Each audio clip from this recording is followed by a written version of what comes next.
ঠিক কিনা?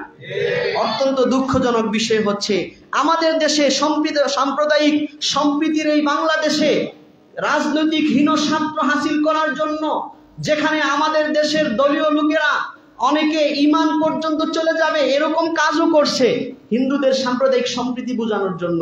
জোরে বলেন ঠিক কিনা? সেই জায়গায় আমরা কি দেখলাম? আপনারা ঈমান বেচা ফেললেন তাদের সাম্প্রদায়িক সম্প্রীতি দেখাইতে গিয়া। আর তারা কি করলো? নর্থ সাউথ ইউনিভার্সিটিতে একজন হিন্দু, অপূর্ব পাল যেন কি যেন নাম, সে কোরআনকে সবার ছাত্রদের সামনে লাথি মেরে কোরআনকে এমন এমন কিছু করেছে যেটা বলাটাও আমার শরীরে পশম দাঁড়ায় আছে। আপনারা করতেছেন কি আর তারা করতেছে কি? রাষ্ট্র এটা নিয়ে ভাবা দরকার আছে না নাই? রাষ্ট্রীয়ভাবে পূজা মণ্ডপে বহুত সুবিধা আপনারা দিচ্ছেন, আমরা নিষেধ করি না, রাষ্ট্রের জনগণ হিসেবে তারা সুবিধা পাবে। কিন্তু এই রাষ্ট্র থেকে রাষ্ট্রকে তারা একটা সাম্প্রদায়িক দাঙ্গায় নিয়ে যাওয়ার জন্য পরিকল্পিতভাবে হিন্দুরা এগুলো করছে, এর মধ্যে কোনো সন্দেহ নাই। এই লোক কোনো পাগল না। পাগল হইলে যখন সে ভিডিও করছে ওই সময় ছাত্রদেরকে হেনস্থা করছে, সে আবার নিজে এটা ফেসবুকে ছাড়ছে, এটাকে পাগল মনে করেন আপনি? এরা প্ল্যানিং নিয়ে রাষ্ট্রকে একটা দাঙ্গায় নামানোর জন্য এই হিন্দুরা ষড়যন্ত্রে নামছে। জোরে বলেন ঠিক কিনা? আপনারা জানেন তাদের যে অসুর, তারা যাকে শয়তান মনে করে, দুর্গার শত্রু মনে করে, তার মুখে তারা এইবার প্রায় 200 মন্দিরে তারা দাড়ি লাগায়া অসুরের মূর্তি বানাইছে। প্রশাসন যখন বুঝছে যে না এটা তো সাম্প্রদায়িক দাঙ্গা লাগাই যেতে পারে, তখন প্রশাসন এটার মধ্যে কাপড় দিয়ে পর্দা লাগাই দিচ্ছে, দাড়ি দেখায় নাই। কিন্তু এখনো পর্যন্ত এই মূর্তিগুলো কারা বানাইছে, কাদের নির্দেশে বানানো হয়েছে, এটা বের করা কি সহজ না কঠিন? এখনো পর্যন্ত রাষ্ট্র সেই ব্যবস্থা নিচ্ছে না।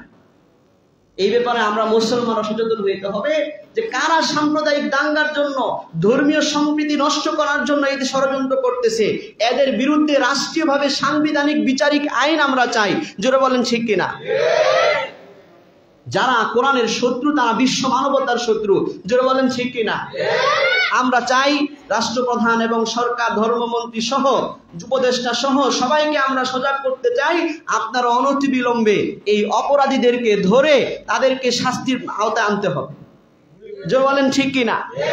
কারণ কোরআনকে যারা অবমাননা করে তারা নিঃসন্দেহে কাফের। এবং আল্লামা ইবনে তাইমিয়া, আমি সময় থাকলে পড়ে শোনাইতাম, আল্লামা ইবনে তাইমিয়া বলেছেন সে এমন কাফের যার প্রাণ নিয়ে নেওয়া জায়েজ হয়ে যায়। মুবাহুদ্দাম, যারা সাম্প্রদায়িক সম্প্রীতি রক্ষা করে যারা থাকে মুসলমান, তাদের সাথে বলছেন ভালো আচরণ করো, অমুসলিমদের সাথে ভালো আচরণ করো। এরকম ওয়াজ আমরা এই মসজিদে করেছি কি করেছি না? গত বছর করেছিলাম, আমার মনে আছে যে অমুসলিমদের সাথে ইসলাম কি আচরণ শিখায়। কিন্তু যে অমুসলিম আপনার কোরআনকে অবমাননা করে, সেই অমুসলিম মুবাহুদ্দাম, তার রক্ত নেওয়া, তাকে হত্যা করা বৈধ। এই হত্যা করবে কে? রাষ্ট্র। রাষ্ট্র যদি ব্যবস্থা না নেয় তাহলে ইমানদাররা অনেক সময় আইন হাতে তুলে নেবে, এটাই স্বাভাবিক। জোরে বলেন ঠিক কিনা? আপনারা রাষ্ট্র কি কচু গাছ কাটার জন্য রাষ্ট্র চালান? যখন যে ব্যবস্থা নেওয়া দরকার সেই ব্যবস্থা নিবেন না, যখন কোনো মুসলমান আইন হাতে তুলে নিবে তখন বলবেন যে কি দেশ মনে গোল্লাই গেল, তলাই গেল, জঙ্গিরা দখল করে নিল। আল্লাহ পাক আমাদের রাষ্ট্রপ্রধানদেরকে সতর্ক হওয়ার তৌফিক দান করেন। আল্লাহ পাক এখানে কোরআন হেফাজতের অর্থ হচ্ছে কোরআনের ভাবার্থ, কোরআনের ব্যাখ্যা বিশ্লেষণ। অন্য ধর্মের আসমানি কিতাব যেরকম তারা পরিবর্তন করে ফেলেছে, কিন্তু কোরআন এমন এক কিতাব কেউ চাইলেও এই কোরআনকে কোনোদিন পরিবর্তন করতে পারবে না। এই হেফাজতের দায়িত্ব আল্লাহ নিয়েছেন।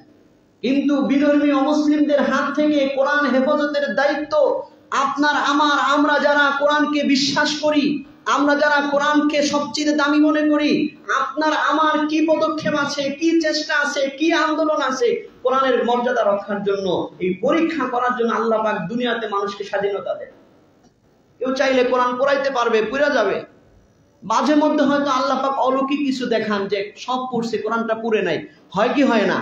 এটা হচ্ছে মাঝে মাঝে অলৌকিক বিষয়। কিন্তু স্বাভাবিক কথা হলো আপনি যদি কোরআন পড়াইতে যান কি হবে? পড়বে। বরঞ্চ একটা মাসলা হলো এরকম, কোরআন যেন অবমাননা না হয়, যদি কোরআন কি পরিত্যক্ত থাকে, যে এর চেয়ে ভালো ছাপা কোরআন আছে, এটা পরিত্যক্ত ছিঁড়া গেছে, এই জন্য মাসলা হচ্ছে ওইটাকে গোপনে এক জায়গায় পুইরা ছাই বানায়া এই ছাইটা একেবারে সমুদ্রের পানিতে মিশাই দিবে, যাতে করে কোরআন দেখা যায়, কোরআনের লেখা দেখা যায়, এটা অবমাননা না হয়। ওই ছাই আকারে পানি ফালাই দেয়, তাহলে কোরআন পড়লে তো পূর্বে, এই জন্য এই মাসলা। এবং হযরত ওসমান এটা করেছিলেন, যখন কোরআনের উপর সবাইকে জমা করছেন, অতিরিক্ত গুলাকে পুইরা ছাই বানা শেষ করে দিচ্ছে। তাহলে দুনিয়ার কেউ কোরআনকে অবমাননা করতে গেলে করতে পারবে, কোরআন রক্ষার জন্য চেষ্টা কাদের করতে হবে বলে? আপনার আমাদের চেষ্টা করতে হবে। আল্লাহ দেখতে চান যে আমার কোরআনের জন্য কার কি পদক্ষেপ আছে। কারণ অমুসলিমরা চাবে, তারা চায় কোরআন নিবে যাক। আল্লাহ পাক কোরআনে বলেছেন, যুগে যুগে তারা কোরআনের, আমি সামনের জন্য আলোচনা করব ধারাবাহিক, যে অমুসলিমরা কিভাবে যুগে যুগে কোরআনের অবমাননা করতে চাইছে, আল্লাহ রাসূলের জমানায়ও চাইছে। আল্লাহ পাক কোরআনে বলেছেন, ইউরিদুন লিইউতফিউ নূরাল্লাহি, যেহেতু কোরআনকে আল্লাহ পাক তার নূর বলেছেন, এজন্য আল্লাহ বলতেছেন ইউরিদুন, মুসলিমরা, বিধর্মীরা, কাফির, খ্রিস্টান, মুশরিকরা চায় আইয়ুতফিউ নূরাল্লাহি বিআফওয়াহিম, তারা তাদের মুখের এই ফু দিয়া তারা চায় কোরআনের আলোকে নিভাইয়া দিবে। আল্লাহ পাক বলতেছেন, ওয়া আবাল্লাহু ইল্লা ইউতিম্মা নূরাহু ওয়ালাউ কারিহাল কাফিরুন, বাকি আল্লাহ পাক তাদের এই চেষ্টাকে অস্বীকৃতি জানায়। আল্লাহ বলতেছেন, আল্লাহ পাক তার নূরকে পরিপূর্ণ করবেন, পৃথিবীতে কোরআনের শাসন কায়েম করবেন, কোরআন দ্বারা মানুষকে হেদায়েত দিবেন, কোরআন ধ্বংস হবে না। ওয়ালাউ কারিহাল কাফিরুন, যদিও কাফেররা অপছন্দ করে, যদিও নাস্তিকরা অপছন্দ করে, যদিও মুশরিকরা, অন্যায়তে বলছেন ওয়ালাউ কারিহাল মুশরিকুন, যদিও শিরককারীরা, মূর্তি পূজারীরা অপছন্দ করে, এই কোরআন পৃথিবীতে থাকবে। জোরে বলেন ঠিক কিনা? মুসলিম শরীফে এসেছে, বিশ্বনবী মুহাম্মদুর রাসূলুল্লাহ সাল্লাল্লাহু আলাইহি ওয়াসাল্লাম ইরশাদ করেছেন, ফাওয়াল্লাযী নাফসু মুহাম্মাদিন বিয়াদিহি লা ইয়াসমাউ বি আহাদুম মিন হাযিহিল উম্মতি ইয়াহুদিয়্যুন আও নাসরানিয়্যুন সুম্মা ইয়ামুত ওয়া লাম ইউমিন বিল্লাযী উরসিলতু বিহাযা দাখালান নার কানা মিন আসহাবিন নার আও কামা ক্বালা আলাইহি সালাতু ওয়াস সালাম। হাদিসের তরজমা হচ্ছে, আল্লাহ রাসূল এই কথা বলেছেন, ওই সত্তার কসম যার হাতে আমি মুহাম্মদের জান, যখনই এই পৃথিবীতে চাই, ইহুদি হোক, খ্রিস্টান হোক, অন্য কোনো ধর্মাবলম্বী হোক, যদি তারা আমি নবীর ব্যাপারে শোনে যে আমি একজন আরবে নবী হিসেবে প্রেরিত হয়েছি, শোনা সত্ত্বেও ওয়ালাম ইউমিন বিমা উরসিলতু বিহি, আমি যেই কোরআন এবং সুন্নত নিয়ে প্রেরিত হয়েছি এটার উপর সে ঈমান আনে নাই, ইল্লা কানা মিন আসহাবিন নার, সে চিরস্থায়ী কি হবে? জাহান্নামী হবে। এবং এটা আপনি মুসলমান হওয়ার জন্য ঈমানের মূল বিশ্বাস, যে আমি যেই কোরআন এবং সুন্নতের উপর বিশ্বাসী, এই কোরআন এবং সুন্নতের উপরে বিশ্বাস ছাড়া কেউ জান্নাতে যাইতে পারবে না। এই বিশ্বাস থেকেই বোঝা যায় যে ইসলামের এবং বিধর্মীদের বিশ্বাসের মূল পার্থক্যের কেন্দ্রবিন্দু হচ্ছে কোরআন এবং সুন্নত। জোরে বলেন ঠিক কিনা? যারা অবিশ্বাসী, বিধর্মী, যাদের ধর্ম আল্লাহ পাকের কাছে গ্রহণযোগ্য নয়, তারা কোরআনের উপরে বিশ্বাসী না, তারা হাদিসের উপরে বিশ্বাসী না। আর আমরা আল্লাহ পাকের একমাত্র মনোনীত ধর্ম কোরআনের উপরে বিশ্বাসী, কোরআনের ব্যাখ্যা হিসেবে আল্লাহ রাসূলের সুন্নত তথা হাদিসের উপরে আমরা বিশ্বাসী। জোরে বলেন ঠিক কিনা? এই জন্য মনে রাখবেন, আপনি আমি যেই বিশ্বাসের পার্থক্যের কারণে মুসলমান হয়েছি, এই বিশ্বাসের সবচেয়ে সম্মানের জায়গা হচ্ছে কোরআন। জোরে বলেন ঠিক কিনা? আর কোরআনের ব্যাখ্যা হিসেবে আল্লাহ রাসূলের হাদিস হচ্ছে আমাদের সেই বিশ্বাসের মর্যাদার সবচেয়ে গুরুত্বপূর্ণ জায়গা। এ কারণে একজন মুমিন যতক্ষণ পর্যন্ত তার দিলে কোরআনের মর্যাদা সবচেয়ে বেশি না রাখবে দুনিয়ার সমস্ত তন্ত্রমন্ত্র থেকে, আল্লাহর রাসূলের হাদিসের মর্যাদা, মহব্বত, ভালোবাসা নিজের দিলে আজমত না রাখবে দুনিয়ার সমস্ত নেতা খেতা এবং মনীষীদের কথার চাইতে বেশি, ততক্ষণ পর্যন্ত সে কি হইতে পারবে না? মুমিন হইতে পারবে। আমি আপনি যদি মুসলমান পাক্কা হইতে চাই, তাইলে কোরআনের মর্যাদা, কোরআনের শান মান, কোরআনের প্রতি আজমত মহব্বত ভালোবাসা সবচাইতে বেশি হইতে হবে। এমনকি যদি কোরআনের সাথে সংবিধানের কোনো কিছু সাংঘর্ষিক হয়ে যায়, একজন মুসলমান এই সাক্ষী দিতে হবে যে এই সংবিধান আমি মানি না, আমি আমার কোরআনকে মানি। জোরে বলেন ঠিক কিনা? এখন তো রাষ্ট্রীয় গণ্ডির ভিতরে আমরা আবদ্ধ হয়ে যাওয়ার কারণে অনেক সময় কিছু মানুষ সংবিধানকে কোরআনের সাথে তুলনা করে। আপনি বাংলাদেশে থাকেন, আপনি কি সংবিধান মানেন না? আপনি কোনটা মানেন? একজন মুমিন, যে পাক্কা মুমিন, সে বলবে যে আমি কোরআন মানি। সে বলবে কি? আমি কোরআন মানি। কিছুদিন আগে একটা ভিডিও ভাইরাল হয়েছে, হিন্দুস্তানের একজন সাংবাদিক একজন ভারতের একজন মুসলমানকে জিজ্ঞেস করতেছে, আপনি সংবিধান মানেন না কোরআন মানেন? কোরআন যদি সংবিধান আর কোরআন বিরোধী হয় কোনটা মানেন? তো উনি বলতেছে কোরআন মানি। আপনি देश के खाते हैं, देश का पढ़ते हैं, देश का सब कुछ करते हैं, फिर भी संविधान नहीं मानते? नहीं मैं कुरान ही मानता हूं। बोलेन सुभान अल्लाह। একজন খাঁটি ইমানদার মুমিনের বিশ্বাস এটাই হবে যে না, আমার কাছে সবচেয়ে বড় আমার কোরআন, আমার আল্লাহর বাণী, এটা কোনো চারটিখানি কোনো বিষয় না। হাদিসের মধ্যে আল্লাহ রাসূল বলেছেন, ফাজলু কালামিল্লাহি আলা সাইরি খালকিহি কাফাদলিল্লাহি আলা সাইরি খালকিহি। আল্লাহ রাসূল বলতেছেন যে আল্লাহর কালাম, আল্লাহর কথার মর্যাদা তার সমস্ত মাখলুকাতের উপরে ওই রকম যেরকম মর্যাদা স্বয়ং আল্লাহর তার সমস্ত মাখলুকাতের উপরে। সুবহানাল্লাহ। সমস্ত মাখলুক, সমস্ত বস্তু সৃষ্ট, দুনিয়া, পৃথিবী, রাষ্ট্র, সংবিধান, এই সব কি মাখলুক? বলেন সব কি আল্লাহর সৃষ্ট? আল্লাহর সৃষ্ট জগতের একটা সৃষ্ট বস্তু। আল্লাহ রাসূল বলতেছেন এই সমস্ত মাখলুকাত থেকে আল্লাহর মর্যাদা যত বড়, যত বেশি, আল্লাহর কথার মর্যাদা তার সমস্ত মাখলুকাতের উপরে তত বেশি। বলেন সুবহানাল্লাহ। আর আল্লাহর সেই কথাগুলো, হেদায়েতের বাণীগুলোই আমরা এই কোরআনের নামে একটা পাণ্ডুলিপির ভিতরে আমরা পাই। জোরে বলেন ঠিক কিনা? কাজে একজন মুমিনের দিলের ভিতরে কোরআনের প্রতি আজমত মহব্বত থাকতেই হবে। যদি না থাকে তাহলে সে পাক্কা মুমিন হইতে পারবে না। মুমিনকে এই কথা বলতে হবে যে না, আমার কোরআন আগে, আমার হাদিস আগে, এরপরে বাকি সব কিছু। সংবিধান মানুষের বানানো, জনগণের মত নিয়ে, জনগণের রায় নিয়ে, বেশিরভাগ যদি গণতান্ত্রিক সিস্টেমেও যায়, বেশিরভাগ মানুষের মত নিয়ে কোরআন অনুযায়ী সংবিধান সাজানো সম্ভব। জোরে বলেন ঠিক কিনা? বাংলাদেশের সংবিধান বারবার চেঞ্জ হয় নাই, এটা কি অপরিবর্তিত না পরিবর্তন সম্ভব? মানুষ যদি মতামত দেয় যে না, সংবিধানকে কোরআনের আলোকে সাজানো হোক, সম্ভব। জোরে বলেন ঠিক কিনা? অর্ধ পৃথিবী চালিয়েছে কোরআনের আলোকে হযরত ওমর। বলেন সুবহানাল্লাহ। সম্ভব। কোরআন তো হচ্ছে মৌলিক। কোরআনের ব্যাখ্যা, বিশ্লেষণ, রাষ্ট্র কাঠামোর এমন কোন জায়গা নাই যেখানে কোরআন অনুযায়ী আইন করা যাবে না। একজন মুমিনের দিলে কোরআনের আজমত সবচেয়ে বেশি থাকতে হবে, কারণ কোরআনের উপর বিশ্বাসী ছাড়া মুমিন হইতে পারবে না, জান্নাতে যাইতে পারবে না।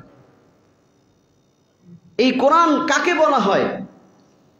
কোরআন এটা আরবি ভাষায় আল্লাহ পাক নাজিল করেছেন। কোরআনের একাধিক আয়াতে আল্লাহ পাক এই কথা বলেছেন, কোরআনান আরবিয়ান, আমি আল্লাহ আরবি কোরআন মানুষের কাছে নাজিল করেছি। এই কোরআন কি ভাষায়? বলেন আরবি ভাষায়। কে নাজিল করেছে? আল্লাহ তাআলা নাজিল করেছে। এই জন্য কোরআনের মর্যাদা আমাদের দিলে থাকতে হবে যে এই কোরআন আরবি ভাষায়, কোরআনের মধ্যে কোনো ভুল কিংবা কোনো বক্রতার, কোনো অসামঞ্জস্য কোনো বিষয় থাকার কোনো সম্ভাবনা নাই। আল্লাহ পাক কোরআনে বলেছেন। এই জন্য মুমিনের দিলে কোরআনের আজমত থাকতে হবে। যেহেতু বিশ্বাসের মূল কেন্দ্রবিন্দু হচ্ছে কোরআন এবং সুন্নত, এই জন্য অবিশ্বাসীরা, বিধর্মীরা, নাস্তিকরা, খ্রিস্টানরা, বৌদ্ধরা, ইহুদিরা, হিন্দুরা যুগে যুগে কোরআনকে অপমান করতে চেয়েছে তাদের হিংসা এবং বিদ্বেষের কারণে। জোরে বলেন ঠিক কিনা? কিন্তু যখনই তারা তাদের বিদ্বেষ ছড়িয়ে কোরআনের পিছনে লেগেছে, কোরআনকে অপদস্থ করতে চেয়েছে। বাস্তবে তো কোরআনকে অপদস্থ করা সম্ভব না। একটা কোরআনের পাণ্ডুলিপিকে করতে পারবে, এই পাণ্ডুলিপির উপরে মূল ভরসা না। এখন তো ভারত থেকে, ভারতীয় ছাপাখানা থেকে কোরআনের মধ্যে বিকৃতি করে ছাইপা বাংলাদেশে কোরআন আসে, এটাও ধরা পড়ছে। যে ছাপা পাণ্ডুলিপির মূল ভরসা না, মূল তো হচ্ছে আল্লাহর কালাম। আমরা তো অক্ষরের সূরাতে এটা কোথায় দেখি? কোরআনের পাণ্ডুলিপিতে দেখি। কিন্তু আল্লাহ পাকের যে শাশ্বত কালাম, এটা কিয়ামত পর্যন্ত থাকবে, কেউ এটাকে ধ্বংস করতে পারবে না। জোরে বলেন ঠিক কিনা? কারণ স্বয়ং আল্লাহ নিজে ওয়াদা করছেন এটা হেফাজত করার মালিক আল্লাহ তাআলা। তো যখনই তারা কোরআনকে অবমাননা করতে চায়, তারা এর দ্বারা মুমিনদের ঈমান আরো, কোরআনের প্রতি ভক্তি শ্রদ্ধা আরো বাড়ায়া দেয়। বলেন সুবহানাল্লাহ। তাদের ওই কাজের উপর সুবহানাল্লাহ না, তাদের সেই অপমান অপদস্থ করার চেষ্টার উপরে সুবহানাল্লাহ না, ওইটার উপর তো বলতে হবে নাউজুবিল্লাহ। জোরে বলেন ঠিক কিনা? কিন্তু আমরা যখনই দেখি যে তারা অবমাননা করার পরে ইমানদারদের, মুমিনদের, চাই সে মাদ্রাসার ছাত্র হোক, কলেজের ছাত্র হোক, স্কুলের ছাত্র হোক, সাধারণ ধর্মপ্রাণ মুসলমান হোক, সবার দিলে যে ইমানি জাগরণ, কোরআনের প্রতি ভালোবাসা, মহব্বত জায়গা ওঠে, এটার জন্য সুবহানাল্লাহ। মনে রাখবেন, কোরআনকে আপনার জীবনের সবচেয়ে বেশি ভালোবাসতে, তাইলে আপনি মুমিন হবেন। এই কোরআনের ব্যাপারে আল্লাহ পাক বলেছেন, কোরআনান আরাবিয়ান গায়রা যি ইওয়াজিন লাআল্লাহুম ইয়াত্তাকুন।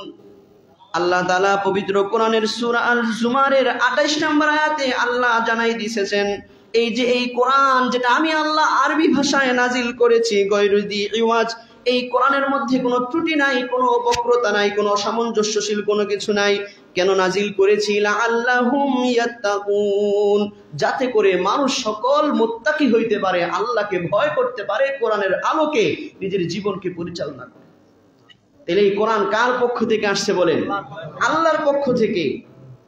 আল্লাহ পাক অন্য আয়াতে এই কথা বলেছেন যে আমি নবী আপনার কাছে এই কোরআন নাজিল করেছি। আল্লাহ পাক সূরা আশ-শুরা এর 7 নম্বর আয়াতে বলতেছেন, কাযালিকা আওহাইনা ইলাইকা কুরআনান আরাবিয়ান। ওগো নবী, আপনি শুনে রাখেন, আমি আল্লাহ আপনার কাছে এই আরবি ভাষার কোরআন নাজিল করেছি। উদ্দেশ্য হইল লিতুনদিরা উম্মাল কুরা, যাতে করে আপনি নবী মক্কাবাসী ওয়ামান হাওলাহা এবং তার চতুর্দিকে পৃথিবীবাসী যারা আছে তাদেরকে যেন আপনি সতর্ক করতে পারেন। ওয়া তুনদিরা ইয়াউমাল জামঈ লা রাইবা ফিহি, যেন আপনি এই কোরআনের আলোকে হাসরের ময়দান, যেই দিনের ব্যাপারে কোনো সন্দেহ নাই, হাসর কায়েম হবে, সমস্ত পৃথিবীর শুরু এবং শেষের মানুষগুলো জমা হবে, ওই দিনের ব্যাপারে যেই সন্দেহ নাই, সেই দিনের ব্যাপারে যেন সতর্ক করেন। এবং এই সতর্ক করেন ফারিকুন ফিল জান্নাহ ওয়া ফারিকুন ফিস সাঈর, এই পৃথিবীর মানুষের একদল হবে জান্নাতি, আরেক দল হবে কি? জাহান্নামী। এই কোরআনকে যারা মানবে, কোরআনের উপর যারা চলবে, বিশ্বাস করবে, ভালোবাসবে, মহব্বত করবে, তারা হবে জান্নাতি। আর কোরআনকে যারা মানবে না, পড়বে না, বিশ্বাস করবে না, অবদস্থ করতে চাবে, এরা হবে কি? জাহান্নামী। এই ঘোষণা যেন আপনি দেন, এজন্য আমি আল্লাহ আরবি ভাষায় কোরআন নাজিল করেছি। শুধু এক আয়াতে না, এরকম একাধিক আয়াতে আল্লাহ পাক এই ঘোষণা দিয়েছেন যে এই কোরআন আরবি ভাষায় আমি আল্লাহর পক্ষ থেকে নাজিলকৃত। কেন? যাতে করে তোমরা এই কোরআনের ব্যাপারে বিশ্বাস স্থাপন করতে পারো।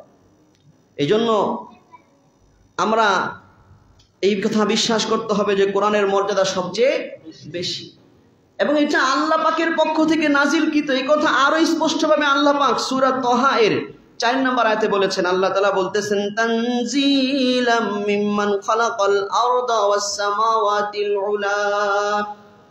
আল্লাহ পাক ঘোষণা দিতেছেন যে এই কোরআন কোনো সাধারণ কোনো কিতাব নয়, সাধারণ কোনো বই নয়। আল্লাহ ঘোষণা দিতেছেন এটা হচ্ছে তানজিলাম মিম্মান খালাকাল আরদা, ওই সত্তা আল্লাহ পাকের পক্ষ থেকে নাজিলকৃত কিতাব, যিনি আসমান এবং জমিন সমূহকে সৃষ্টি করেছেন, সুউচ্চ আসমান সৃষ্টি করেছেন এবং গভীর জমিন সৃষ্টি করেছেন, ওই আল্লাহর পক্ষ থেকে নাজিলকৃত হলো এই কোরআন। সুবহানাল্লাহ। এরকম একাধিক আয়াতে আল্লাহ পাক এগুলো জানাইছেন। অন্য জায়গায় বলেছেন সূরা শুআরা এর জায়গায়, ইন্নাহু লাতানজিলু রাব্বিল আলামিন, এটার বিশ্ব জগতের পালনকর্তা জগৎ সমূহের পালনকর্তা আল্লাহ পাকের পক্ষ থেকে নাজিলকৃত কিতাব।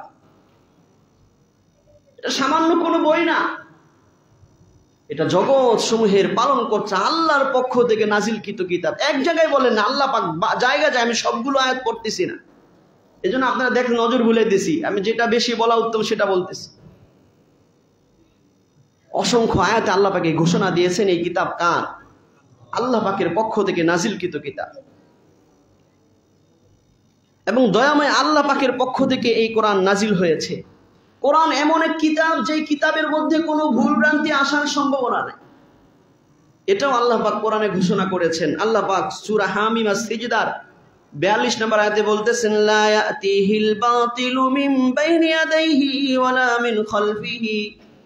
কোরআন এমন এক সত্য কিতাব, এমন এক মহা গ্রন্থ এই কোরআন, লা ইয়াতিহিল বাতিলু, এই কোরআনের মধ্যে কোনো ভুল কিছুর কোনো প্রভাব আসে না, মিথ্যার কোনো প্রভাব আসে না। মিন বাইনি ইয়াদাইহি, সামনে থেকেও আসতে পারে না, ওয়ালা মিন খালফিহি, পিছন থেকেও আসতে পারে না। তানজিলুম মিন হাকিমিন হামিদ, তার কারণ হলো এই কোরআন সমস্ত বিষয়ে জ্ঞানী, হাকিম, প্রজ্ঞাময় আল্লাহ পাকের পক্ষ থেকে, এবং হামিদ, সব দিক দিয়ে প্রশংসিত সুমহান আল্লাহর পক্ষ থেকে নাজিলকৃত কিতাব। এই জন্য এই কিতাবে কোনো ভুল ভ্রান্তি, মিথ্যার কোনো কিছু আসতে পারে না, এই বিশ্বাস আমাদের সকলের দিলে থাকতে হবে। আল্লাহ পাক অন্য আয়াতে আরো স্পষ্টভাবে বলেছেন যে এই কোরআন আমি যে আল্লাহ নাজিল করেছি, এই কোরআনের মধ্যে কোনো সন্দেহের অবকাশ নাই, এটা আল্লাহ ছাড়া অন্য কারো বানানো হইতেই পারে না। এই কথা আল্লাহ পাক কোরআনের সূরা ইউনূসের 37 নম্বর আয়াতে বলতেছে। আল্লাহ তাআলা বলতেছেন, ওয়ামা কানা হাদাল কুরআনু আইয়ুফতারা মিন দুনিল্লাহ।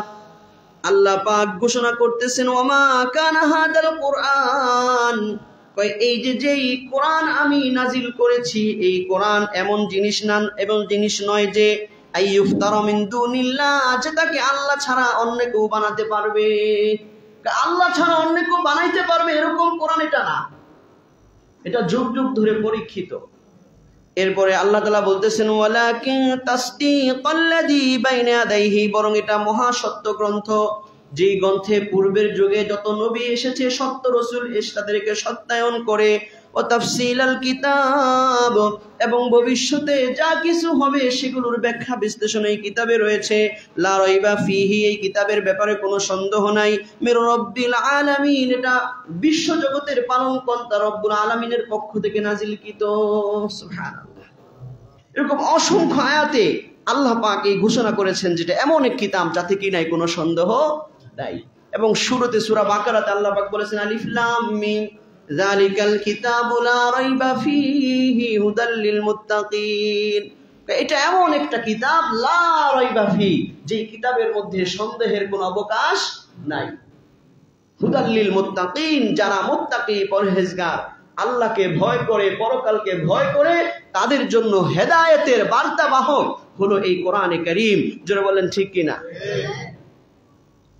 এই কোরআন এমন একটা কিতাব যেটা মানব জাতির জন্য একটা পূর্ণাঙ্গ গ্রন্থ। পৃথিবীতে অন্য কোন ধর্মগ্রন্থ চাই সেটা আল্লাহ পাকের পক্ষ থেকে নাজিলকৃত হোক, যেটা বাতিল হয়ে গেছে, অথবা মানুষ পরিবর্তন করে ফেলেছে, অথবা মানুষের বানানো কোনো ধর্মীয় গ্রন্থ হোক, কোন গ্রন্থের মধ্যে ওই ধর্মের মানুষের জীবনযাপনের যাবতীয় বিষয়াবলীর দিক নির্দেশনা নাই। আর কোরআন এমন এক গ্রন্থ যেটা একটা কমপ্লিট লাইফ, পরিপূর্ণ জীবন ব্যবস্থার জন্য যা দরকার সব এই কোরআনে জানা যায়, কোরআনের ব্যাখ্যা হাদিস থেকে জানা যায়। যারা বলেন ঠিক কিনা? এজন্য সূরা মায়েদার মধ্যে আল্লাহ পাক বিদায় হজের সময় যে আয়াত নাজিল করেছেন, ঐতিহাসিক আয়াত, সে আয়াত আল্লাহ বলতেছেন, আল ইয়াউমা আকমালতু লাকুম দীনাকুম, আজকে এই কোরআন নাজিলের পূর্ণতার মাধ্যমে আমি আল্লাহ তোমাদের দিনকে পরিপূর্ণ করে দিলাম। ওয়া আতমামতু আলাইকুম নিমাতি, আর আমার এই ইলমে ওহীর যেই নিয়ামত ছিল, কোরআন, সুন্নাত এবং হাদিস, ইসলাম, এই নিয়ামতকে তোমাদের জন্য পরিপূর্ণ কইরা দিলাম। ওয়ারাদিতু লাকুমুল ইসলাম দীনা, আর এই কোরআনের আলোকে গঠিত জীবন বিধান ইসলামকে তোমাদের ধর্ম হিসেবে মনোনীত কইরা দিলাম। আল্লাহ নিজে ঘোষণা করেছেন যে এই কোরআন নাজিলের পূর্ণতার মাধ্যমে আল্লাহ পাক দ্বীনকে কি করছেন? পূর্ণতা দান করছেন। আকমালতু লাকুম দীনাকুম, আমি আল্লাহ তোমাদের দ্বীনকে পূর্ণ করে দিলাম। এই জন্য কোরআনের প্রতি ভালোবাসা মহব্বত আমাদের থাকতে হবে। কোরআনের প্রতি আজমত বিশ্বাস 100% যদি না থাকে, তাইলে আপনি বেশে মুসলমান হইতে পারেন, সুরতে মুসলমান হইতে পারেন, প্রকৃতপক্ষে আপনার কলবের মধ্যে ঈমান কি পরিপূর্ণ নাই। এই জন্য এই কোরআন হচ্ছে এমন এক কিতাব, আল্লাহ পাক কোরআনের শান মান বয়ান করতে গিয়ে বলেছেন কোরআন হচ্ছে হেদায়েতের নূর। সুবহানাল্লাহ। কোরআন কিসের নূর? হেদায়েতের নূর। এজন্য আল্লাহ পাক বলেছেন কোরআন নাজিল করে আহলে কিতাবদেরকে, যারা আগের আসমানি কিতাবের অনুসারী, কেউ তাওরাতের অনুসারী ইহুদি, কেউ বাইবেল ইনজিলের অনুসারী ছিল খ্রিস্টান, যদিও সেই কিতাবগুলো তারা নিজেরা পরিবর্তন করে নিজেদের মন মতো করে ফেলছে। আল্লাহ নাজিল করেছে একরকম, তারা নিজেরা এটাকে সংস্কার করে ফেলেছে আরেক রকম। তাদেরকে লক্ষ্য করে আল্লাহ পাক কোরআনের আয়াত নাজিল করে বলতেছেন, ইয়া আহলাল কিতাবি, হে আহলে কিতাব, যাদের কাছে পূর্বের যুগে আমি আল্লাহর আসমানি কিতাব এসেছে, তোমরা সেটাকে পরিবর্তন করে ফেলছো। তোমরা মনোযোগ দিয়া শোনো, কদ জাআকুম রাসূলুনা ইউবাইয়িনু লাকুম কাসীরাম মিম্মা কুনতুম তুখফুন। শুনে রাখো, এখন তোমাদের কাছে সর্বশ্রেষ্ঠ রসুল হিসেবে, সর্বশেষ রসুল হিসেবে এমন একজন রসুল এসেছে, ইউবাইয়িনু লাকুম, তিনি তোমাদের সামনে বর্ণনা করেন, বিশ্লেষণ করে বলে দেন, মিম্মা এমন বিষয়াবলী, কুনতুম তুখফুনা মিনাল কিতাব, যেগুলো পূর্বের আসমানি কিতাব থেকে তোমরা তোমাদের স্বার্থ বিরোধী হওয়ার কারণে গোপন করে ফেলতা। পূর্বের আসমানেও ছিল, তোমরা স্বার্থ বিরোধী হওয়ার কারণে গোপন করছো। এমন অনেক বিষয় তিনি তোমাদের কাছে প্রকাশ করে দেন, এমন রসুল আসছেন। তার কারণ ঈসা আলাইহিস সালাম নিজে বলে গেছেন যে তোমরা আমাকে খোদা বইলো না, আল্লাহর ছেলে বইলো না।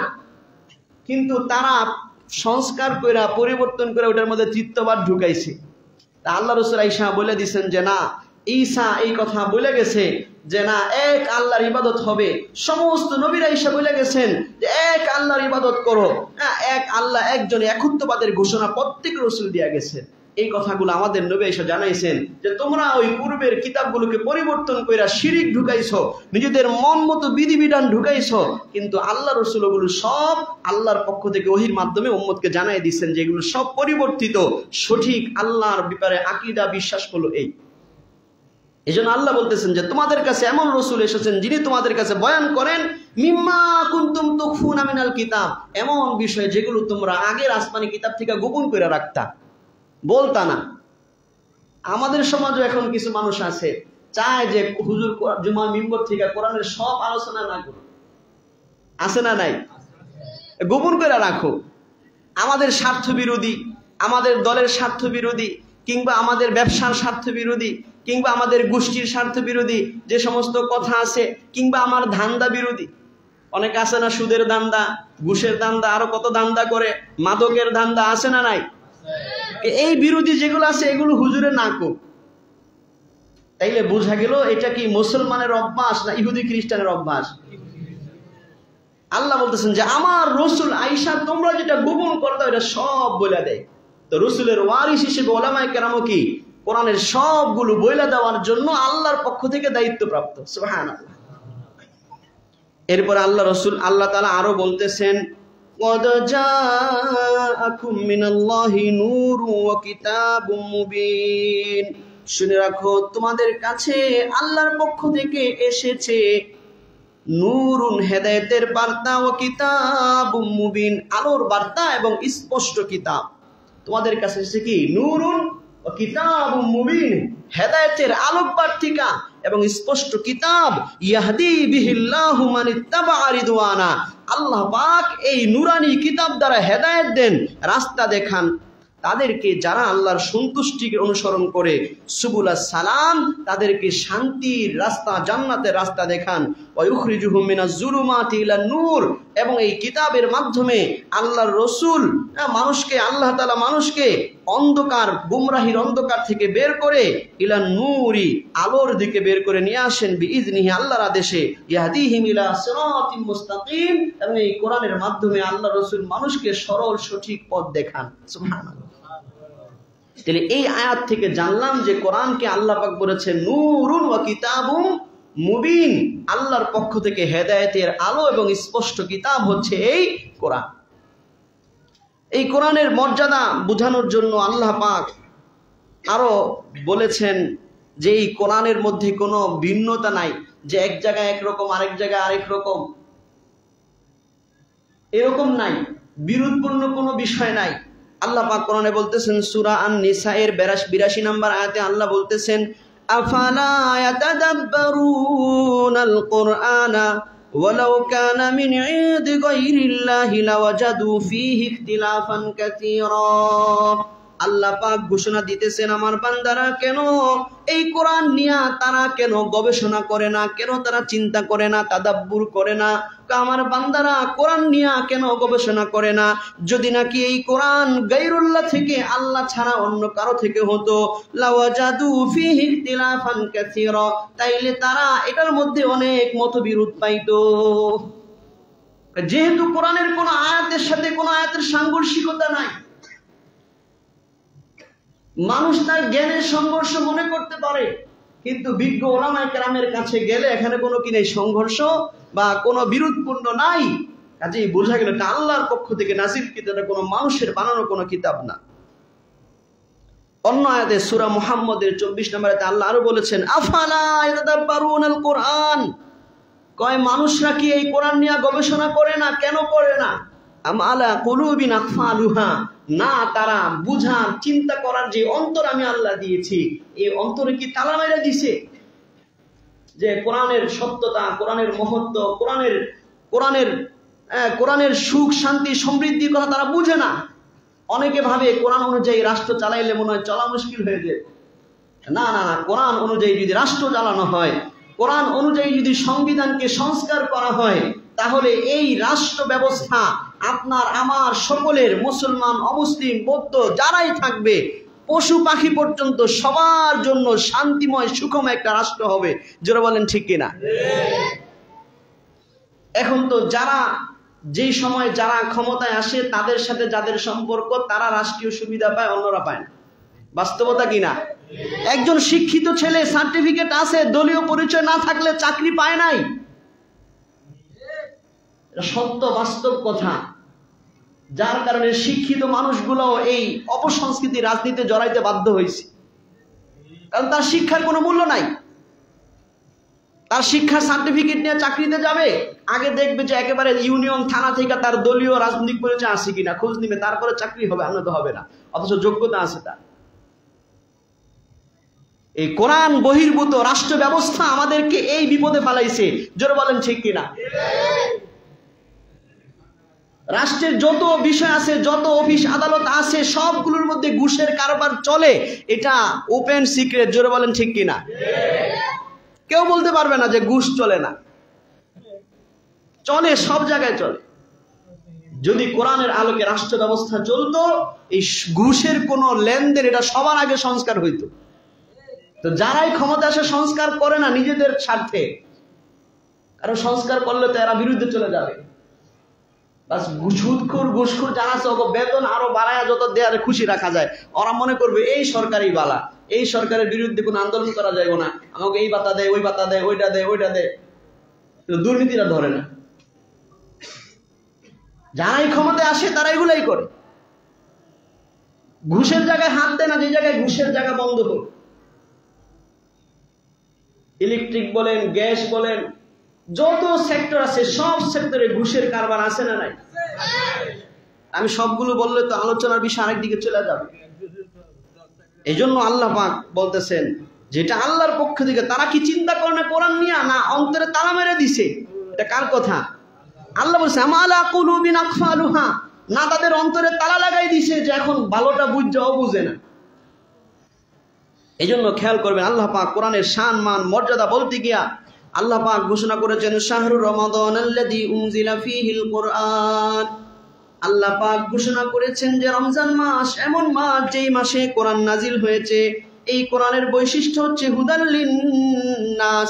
এই কোরআন শুধু মুসলমান কিংবা মুমিনের জন্য হেদায়েতের বার্তা নয়, এটা সমস্ত মানুষের জন্য হেদায়েতের বার্তা।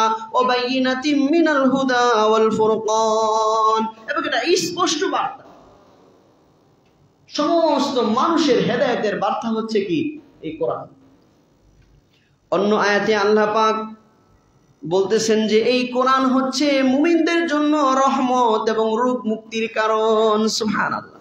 কোরআন আল্লাহ বলছেন সূরা বনী ইসরাঈলের 82 নম্বর আয়াতে বলতেছেন ওয়া নুনাজ্জিলু মিনাল কুরআনি মা হুয়া শিফাউ ওয়া রাহমাতুল লিল মুমিনিন। আল্লাহ পাক বলতেছেন আমি কোরআনে এমন কিছু নাজিল করি যেটা শিফা, মানুষের রূপ মুক্তির কারণ, ওয়া রাহমাতুল লিল মুমিনিন, এবং মুমিনদের জন্য রহমত স্বরূপ। ওয়ালা ইয়াজিদুজ জালিমিনা ইল্লা খাসারা। তবে যারা জালেম, যারা অপরাধী, যারা অন্যায়কারী, আল্লাহর দুশমন, তারা এই কোরআনকে নিজেদের জন্য ক্ষতির কারণই মনে করে। এই কোরআন তাদের জন্য ক্ষতিকর হয়ে আসে। সুবহানাল্লাহ। চোর বাটপারের জন্য তো কোরআন ক্ষতিকরই হবে। কোরআনের শাসন কায়েম হলে চুরি করার রাস্তা বন্ধ হয়ে যাবে, হাত কেটে যাইব। এখন তো খুন কইরা, দলীয় পরিচয়ের কারণে খুন কইরা বাইচা যায়, এরকম সংস্কৃতি এই দেশে আমরা দেখছি কি দেখছি না? কিন্তু কোরআনের শাসন ব্যবস্থার নাম কি? আল্লাহ রাসূলের কাছে আসছিল যে সম্ভ্রান্ত বংশের ফাতেমা চুরি করছে, এর হাতটা যদি না কাটা হয় ভালো হইব। আল্লাহ রাসূল বলছিলেন যদি নাকি ফাতেমা বিনতে মুহাম্মদ, মুহাম্মদের মেয়ে ফাতেমাও যদি চুরি করত, আমি কি করে দিতাম? কোরআনের বিধান অনুযায়ী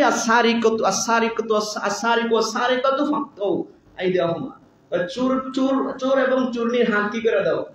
কাইটা দাও। কোরআনের বিধান। আমি আমার মেয়ে ফাতেমার হাতটাও কাইটা দিতাম। এগুলো কোরআনের শাসন। তো আল্লাহ পাক বলতেছেন যে এই কোরআন হচ্ছে মানুষের জন্য রহমত। এই কোরআন থেকে বিজ্ঞান বহু থিওরি নিয়েছে এবং কিয়ামত পর্যন্ত বিজ্ঞান এই কোরআন থেকে থিওরি নিয়ে তাদের গবেষণা করতে পারবে, এর মধ্যে কোনো সন্দেহ নাই। তার কারণ হচ্ছে আল্লাহ পাক সূরা ইয়াসিনের মধ্যে বলেছেন ইয়াসিন ওয়াল কুরআনিল হাকীম। আল্লাহ পাক কসম খাইতেছেন যে এবং প্রজ্ঞাময়, জ্ঞানী, বিজ্ঞানময় কোরআনের কসম। বলেন সুবহানাল্লাহ। এই জন্য বিজ্ঞান গবেষণা করে বহু কিছু এই কোরআনের আলোকে গবেষণা করেছে। ওই বিষয়ে আমি আলোচনায় গেলে অন্যদিকে চলে যাব। এই কোরআন এমন একটা কিতাব, সেই যখন থেকে কোরআন নাজিল হয়েছে তখন থেকে এই পর্যন্ত এই কোরআনের মতো সর্বদিক থেকে সাহিত্যপূর্ণ, ভাগ্নিতাপূর্ণ, ভাষার উচ্চমান, এবং যেটা কেউ দুনিয়ার কেউ যত বড় আরবি ভাষায় শিক্ষায় শিক্ষিত হোক এই মানের কিতাব লিখতে পারবে না, এরকম চ্যালেঞ্জ আল্লাহ পাক পৃথিবীবাসীর কাছে দিয়ে রাখছেন। বলেন সুবহানাল্লাহ। এই জন্য আল্লাহ পাক বলেছেন ওয়া ইন কুনতুম, সূরা বাকারার 23 নম্বর আয়াতে আল্লাহ বলতেছেন ওয়া ইন কুনতুম ফি রাইবিম মিম্মা নাযালনা আলা আবদিনা। আল্লাহ পাক বলতেছেন যে হে আমার বান্দারা, ওয়া ইন কুনতুম ফি রাইবিন, যদি তোমরা সন্দেহে থাকো, মিম্মা নাযালনা আলা আবদিনা, যে কোরআন আমি আমার বান্দা মুহাম্মদের উপরে নাজিল করেছি, এটার ব্যাপারে যদি সন্দেহ থাকো, ফাআতু বিসূরাতিম মিন মিসলি, তাইলে পুরা কোরআন লাগবে না, কোরআনের মতো একটা ছোট্ট সূরা তোমরা বানায়া দেখাও। আল্লাহ পাক বলতেছেন ওয়াদউ শুহাদাআকুম, তোমাদের যত সঙ্গী আছে তাদেরকে নিয়ে একসাথে বসে গবেষণা করে বসে একটা লেখো সবাই মিল্লা। আল্লাহ পাক বলতেছেন ইন কুনতুম সাদিকিন, যদি তোমরা সত্যবাদী হও, আল্লাহকে ছাড়া তোমরা এই কোরআনের মতো একটা সূরা বানায়া দেখো। পুরা কোরআন লাগবে। আজ পর্যন্ত পৃথিবীর কেউ এই কোরআনের মতো কিতাব দেখাইতে পারেনি। এজন্য অন্য আয়াতে আল্লাহ পাক এই কথা বলেছেন যে ওয়াকুল্লা ইন ইজতামাতিল ইনসু ওয়াল জিন্নু, সূরা বনী ইসরাঈলের 88 নম্বর আয়াতে আল্লাহ বলতেছেন হে নবী আপনি বলে দেন লা ইন ইজতামাতিল ইনসু ওয়াল জিন্নু, শুধু মানুষ না, আল্লাহ পাক এখানে জিনদেরকেও উল্লেখ করছেন। আল্লাহ পাক বলতেছেন যদি সমস্ত মানুষ এবং সমস্ত জিন জাতি একসাথে বৈশা এক হয়ে যায়, আলা আইয়াতু বিমিসলি হাযাল কুরআন, যে তারা এই কোরআনের মতো অন্য আরেকটা কিতাব বানায়া লেখা দেখাবে। আল্লাহ তাআলা বলতেছেন লা ইয়াতুনা বিমিসলিহি, তারা এই কোরআনের মতো আরেকটা কোরআন কোনোদিন নিয়ে আসতে পারবে না। লাউ কানা বাদুহুম লিবাদিন যহিরা, একে অপরের যতই সহযোগিতা করুক সবাই মিল্লাও এই কোরআনের মতো আরেকটা কোরআন তারা আনতে পারবে না। আজ পর্যন্ত পারে নাই কেউ। মুহাম্মদুর রাসূলুল্লাহ, যিনি যার জীবন ইতিহাস থেকে জানা যায় যে তিনি কোন শিক্ষকের কাছে শিক্ষা গ্রহণ করেননি, দুনিয়াবী শিক্ষায় শিক্ষিত হননি, কোন ভাষার লেখা শিখেননি কোন ওস্তাদের কাছে। এরকম একজন মানুষ এই কোরআন নিজে বানায় নিয়ে আসবে, এই ধারণা যে করে তার ওই যে অন্তরে তালা লেগে গেছে। জোরে বলেন ঠিক কিনা? যদি তার অন্তরটা খোলা থাকতো, স্বাধীনভাবে চিন্তা করত, তাইলে সে বিশ্বাস করতো যে না, এই কোরআন মানব রচিত হইতে পারে না, এই কোরআন আসমান এবং জমিনের স্রষ্টা আল্লাহর পক্ষ থেকে নাজিলকৃত কোরআন। এই বিশ্বাসগুলো আমাদের আরো মজবুত করতে হবে, তাইলে এই কোরআনের শান মান রক্ষা হবে। আমাদের সমাজে বহু মানুষ কোরআন কিনে অবমাননা করে, কোরআনের সম্মানহানি করে, কিন্তু আমরা অনেকেই এটার ব্যাপারে কিছু মনে করি যে আমাদের কোনো কিছু করার নাই। কোরআনের মর্যাদা শান মান যদি এভাবে বলতে শুরু করি, বহু আয়াত আসবে, বহু হাদিস আসবে যেগুলোতে আল্লাহ পাক কোরআনের শান মানকে বুঝাইছেন। এজন্য আমাদের উচিত আমরা এই কোরআনের শান মান বুঝবো। এই কোরআনকে আল্লাহ পাক সহজ করেছেন বুঝা। পড়েন, আপনি ওস্তাদকে বানায় কোন ওস্তাদ রাখেন, কোরআন পড়েন, বুঝেন, শিখেন। আল্লাহ পাক নিজে বলেছেন ওয়ালাকাদ ইয়াসসারনাল কুরআন লিযিকর, আমি আল্লাহ বোঝার জন্য কোরআনকে সহজ করছি, নসিহত গ্রহণ করার জন্য সহজ করেছি। ফাহাল মিন মুত্তাকির, আছে কি কেউ নসিহত গ্রহণকারী? এই কোরআন পড়ে, কোরআন থেকে নসিহত গ্রহণ করে জীবনকে পরিচালনা করে। এই কোরআনের ব্যাপারে আল্লাহ পাক ঘোষণা করেছেন ইন্না নাহনু নাযালনা যিকরা ওয়া ইন্না লাহু লাহাফিজুন। আল্লাহ পাক ঘোষণা করেছেন সূরাতুল হিজরের 9 নম্বর আয়াতে আল্লাহ বলতেছেন এই ঐতিহাসিক ঘোষণা, যেটা অন্য কোন আসমানের কিতাবের ব্যাপারে আল্লাহ দেন নাই, শুধুমাত্র কোরআনের ব্যাপারে আল্লাহ বলেছেন ইন্না নাহনু নাযালনা যিকরা, আমি আল্লাহই কোরআন নাজিল করেছি, ওয়া ইন্না লাহু লাহাফিজুন, আর আমি আল্লাহ এই কোরআনকে হেফাজত করব। এখন অনেকে প্রশ্ন করতে পারে, যদি আল্লাহ কোরআন হেফাজতের দায়িত্ব নিয়ে থাকে, তাইলে মাঝে মধ্যে বিধর্মীরা কোরআন পড়ায় কিভাবে? মাঝে মধ্যে সাম্প্রদায়িক দাঙ্গা লাগানোর চেষ্টাকারী হিন্দুরা কোরআনে লাথি মারে কিভাবে? কোরআনের অপমাননা অপদস্থ করে কিভাবে? প্রশ্ন হয় কি হয় না? মনে রাখবেন, আল্লাহ পাক এখানে কোরআন হেফাজতের অর্থ হচ্ছে কোরআনের ভাবার্থ, কোরআনের ব্যাখ্যা বিশ্লেষণ। অন্য ধর্মের আসমানি কিতাব যেরকম তারা পরিবর্তন করে ফেলেছে, কিন্তু কোরআন এমন এক কিতাব কেউ চাইলেও এই কোরআনকে কোনোদিন পরিবর্তন করতে পারবে না। এই হেফাজতের দায়িত্ব আল্লাহ নিয়েছেন। কিন্তু বিধর্মী অমুসলিমদের হাত থেকে কোরআন হেফাজতের দায়িত্ব আপনার আমার, আমরা যারা কোরআনকে বিশ্বাস করি, আমরা যারা কোরআনকে সবচেয়ে দামি মনে করি, আপনার আমার কি পদক্ষেপ আছে, কি চেষ্টা আছে, কি আন্দোলন আছে কোরআনের মর্যাদা রক্ষার জন্য? এই পরীক্ষা করার জন্য আল্লাহ পাক দুনিয়াতে মানুষকে স্বাধীনতা দেন। কেউ চাইলে কোরআন পড়াইতে পারবে, পড়া যাবে। মাঝে মধ্যে হয়তো আল্লাহ পাক অলৌকিক কিছু দেখান যে সব পড়ছে, কোরআনটা পড়ে নাই, হয় কি হয় না? এটা হচ্ছে মাঝে মাঝে অলৌকিক বিষয়, কিন্তু স্বাভাবিক কথা হলো আপনি যদি কোরআন পড়াইতে যান কি হবে?